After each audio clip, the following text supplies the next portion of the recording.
से यहाँ की जनता में बहुत बेचैनी है। अरे भैया यहाँ के कमजोर वर्ग के लोग इस अन्याय के खिलाफ मजबूत आवाज उठाना चाहते हैं। इसलिए उन्होंने मुझसे एक अपील की थी कि आप आइए, आपके माध्यम से हम लोग अपनी आवाज को उठाएंगे। यहाँ के कमजोर वर्ग के लोग वो अब आजाद समाज पार्टी को विकल्प के रूप में देखते हैं। इसलिए वो चाहते हैं कि आजाद समाज पार्टी यहाँ सभी जनपदों में जा जाके बड़ी बड़ी सभाएं करके कमजोर वर्ग के लोगों की जिनके साथ अन्याय हो रहा है आप आजाद ये बताओ कि क्या मुद्दे रहेंगे जो जनता के बीच में 2023 और 24 का मिशन क्या है?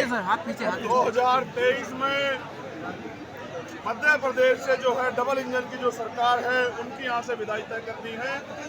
और 2024 में देश को बेचने वाली केंद्र सरकार जो चीते तो लाती है लेकिन काला धन नहीं लाती, जो बेरोजगारी पे नहीं बोलती, जो महंगाई पे नहीं बोलती, जो निजीकरण पे नहीं बोलती, जो अर्थव्यवस्था पे नहीं बोलती, जो भ्रष्टाचार पे नहीं बोलती, जो सीबीआई ईडी इनकम टैक्स का दुरुपयोग करके विपक्ष को डराने का काम करती है, उस सरकार की विदाई तय करने का काम कमजोर वर्ग के लोग पूरे देश में करने जा रहे हैं।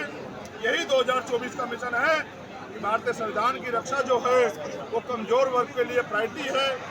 उस संविधान की रक्षा के लिए वो लोग अपनी वोट का प्रयोग भारतीय जनता पार्टी की सत्ता में बेदखल करने के लिए करेंगे। सभी सीटों पर उम्मीदवार खड़े होंगे, सभी सीटों पर तैयारी की जाएगी। बाकी यहाँ हमारे प्रदेश के जो प्रभारी, प्रदेश के जो अध्यक्ष है उनका निर्णय सर्वोपरि होगा।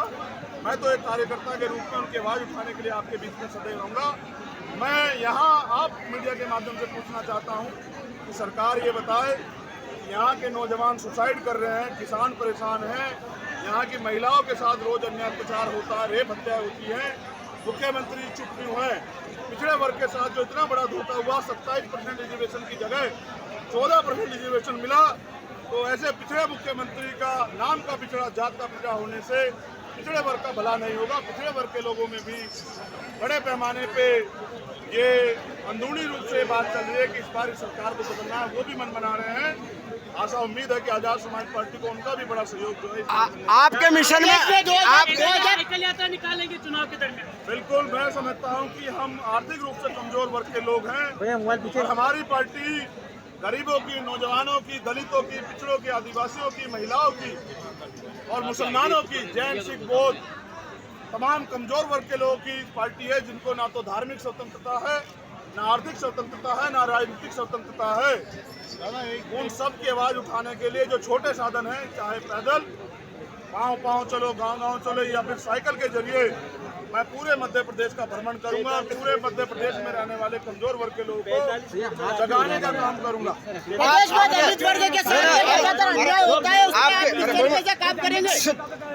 आपकी सरकार आती है तो कारपोरेट हमारी बहनों को, माताओं को और हमारे बुजुर्गों और नौजवान साथियों को एक पैर पे खड़ा होना पड़ रहा है, तो मैंने भी ये चाहा कि उनके दर्द को मैं भी महसूस करूं। जब वो मेरी वजह से एक पैर पे खड़े हैं तो मैं भी 45 मिनट उनके लिए एक पैर पे खड़ा हो सकता हूं। इसको एक दूसरे में परस्पर अच्छे संबंध कहते हैं। वो लोग मेरी वजह से सुबह की रैली में आज अब रात में 8:30 बज रहे हैं, वो लोग डटे हुए हैं। मैं उनके प्यार और उनके जो जज्बा है उसकी कदर करते हुए कहता हूँ, जो प्यार उन्होंने मुझे दिया है, जो विश्वास उन्होंने आपकी सरकार आती है तो कारपोरेट उनको सूद समेत वो प्यार और विश्वास जो है लुटाने का काम। आपकी सरकार आती है तो कारपोरेट की संपत्ति को वापस शासकीय बनाने की बात कही है, क्या मोटो है? बिल्कुल, मैं समझता हूँ अपने निजी स्वार्थों के चलते केंद्र की सरकार द्वारा सरकारी जो संपत्तियां हैं उनका निजीकरण करके अपने पूंजीपति मित्रों को सौंपी जा रही है। तो हमने तय किया है, शायद और जो दल है वो भी कॉर्पोरेट से प्यार करें। हमने तय किया है जिन सरकारी संपत्तियों से जो गरीब नौजवान है, सभी वर्गों के लोग सरकारी नौकरियों में जाते थे, उनके सपने पूरे होते थे, उनको कुचलने का काम सरकार कर रही है। तो जिन कंपनियों का निजीकरण करके पूंजीपतियों को सौंपी गई है, उन सबको हम लोग जो है दोबारा से सरकारीकरण करके, पहले भी राष्ट्रीयकरण हुआ, दोबारा राष्ट्रीयकरण करके आम आदमी के हितों के लिए उनका सरकारीकरण करके उनका आम आदमी को लौटाने और आपके जिला विधानसभा में जो कार्रवाई हुई जिला बदर के से और कार्यकर्ता तो ऐसी जिला बदर कार्रवाई जो उनके लिए क्या कुछ चाहिए? देखिए, जिला बदर कार्रवाई मैं कह रहा था अपने कार्यकर्ताओं से कि अपने संगठन को इतना मजबूत कीजिए कि जब भी अन्याय अत्याचार हो तो सड़कों पे आपकी संख्या इतनी मजबूत रहनी चाहिए। जैसे महामना राम सुब्रमा कहते थे कि संसद आवारा ना हो, यहाँ की विधानसभा आवारा ना हो, यहाँ का प्रशासन जो है और शासन आवारा ना हो। इसलिए मैं अपने कार्यकर्ताओं से अपील कर रहा था कि ये मुकदमे तब तक आप पे लगेंगे जब तक आप कमजोर रहेंगे, इसलिए अपने संगठन को मजबूत कीजिए। और अगर हमारी सरकार बनेगी तो मंदसौर जिले में 2017 में 6 जून को जिन किसानों पे गोली चला के जब वो अपने फसल की दाम के लिए आंदोलन कर रहे थे, उन पे गोली चलाने का काम सरकार ने किया। उनकी प्रतिमा जो है विधानसभा के बाहर लगवाने का काम हम लोग करेंगे। उन किसानों को सम्मान देने का काम हम लोग करेंगे। नौजवानों को बेरोजगारी से राहत देने का काम, उनको रोजगार देने का काम, महिलाओं को घर पे रोजगार देने का काम, और जो अन्याय अत्याचार करने वाले लोग हैं, कमजोर वर्ग के लोग खिलाफ उनकी संपत्ति जब्त करने का काम जो है हम कानून बना के करेंगे, जिससे कि अन्याय अत्याचार पूर्ण रूप से रोके। भैया मध्य प्रदेश का मालवा जो है कहीं ना कहीं बीजेपी का आरएसएस का जनसंघ का एक गढ़ कहा जाता है, उसमें किस तरीके से पार्टी को आप मजबूत करें? लोकतंत्र में मैंने बीजेपी को 2 सीटों पे भी देखा। ये लोकतंत्र है, जनता तय करती है, कोई किसी का गढ़ नहीं होता। मैंने एक गढ़ अभी जो है वो पंचायत चुनाव में, नगर पालिका चुनाव में एक गढ़ राजा जी का ढहते हुए देखा। मैं जानता हूँ गढ़ तो जनता ही बनाती है। आज जनता ही पीड़ित है, महंगाई बढ़ रही है, खाने के दामों पे जीएसटी लग गई, दूध दही घी, जिनको प्रधानमंत्री चीते लाते हैं, काले धन पे नहीं बोलेंगे, बेरोजगारी पे नहीं बोलेंगे, और पेट्रोल कच्चे तेल के दाम कम हुए लेकिन पेट्रोल के दाम कम नहीं हुए, प्रधानमंत्री इस पे नहीं जवाब देंगे। लोगों के, गरीबों का पैसा हड़पने का काम करने वाली सरकार को तमाम वर्गों के लोग जवाब देना चाहते हैं। बाजार समाज मेरा सवाल है कि आप पहले चुनाव हार चुके हैं, इस बार क्या लगता है फिर जीत पाएंगे या हार पाएंगे? देखिए, मैं पहले चुनाव हार चुका हूँ। मैं आपको फिर बता दूं कि मेरी जमानत जब्त हुई है। इस देश के पूर्व प्रधानमंत्री अटल बिहारी वाजपेयी जी की जमानत जब्त हुई थी। मैं लोकतंत्र में नया व्यक्ति हूँ, धीरे धीरे सीख रहा हूँ, लेकिन मैं सीबीआई ईडी इनकम टैक्स से नहीं डरता, ना ही मैं कोई चोरी करता हूँ। तो इस वजह से जनता ने मुझे उस समय कम भरोसा किया। आज का सैलाब आपको बता रहा है कि यहाँ जमानतें भारतीय जनता पार्टी और विरोधी दलों की जब्त होने वाली है, ना कि आजाद समाज पार्टी की। जैसा मैंने आपको कहा कि जिनकी 2 सीटें थी, आज उनकी केंद्र में और कई प्रदेशों में सत्ता है।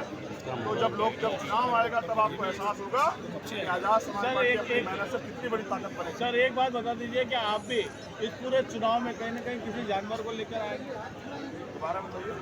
किसी जानवर को लेकर आएंगे आप भी? नहीं, मैं समझता हूँ कि जानवरों से भी ज्यादा हमें इंसानों के बारे में सोचना चाहिए। यहाँ तो इंसान ही भूख से मर रहा है, सुसाइड कर रहा है।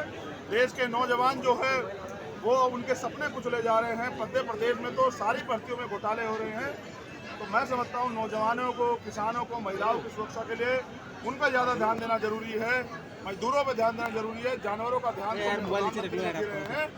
तो चीता लाने से मध्य प्रदेश की और देश की स्थिति नहीं बदलेगी। बेरोजगारी खत्म करने से, महंगाई खत्म करने से, भ्रष्टाचार खत्म करने से, सामाजिक न्याय लागू करने से हो सकता है देश में परिवर्तन हो जाए। जातिवाद खत्म होने से देश में परिवर्तन होगा, भाईचारा बनेगा। ओवर उनके लिए ध्यान रखना तीनों लोगों को रोकने की अपील की। धीरे अरे धीरे धक्का मत मार, आराम से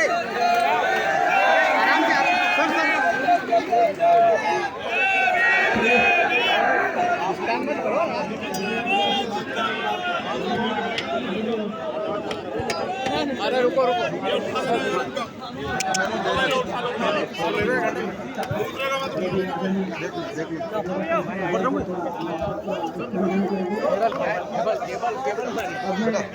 समाज प्रतिभा भाई जितेंद्र लालों का स्वागत करता हूँ।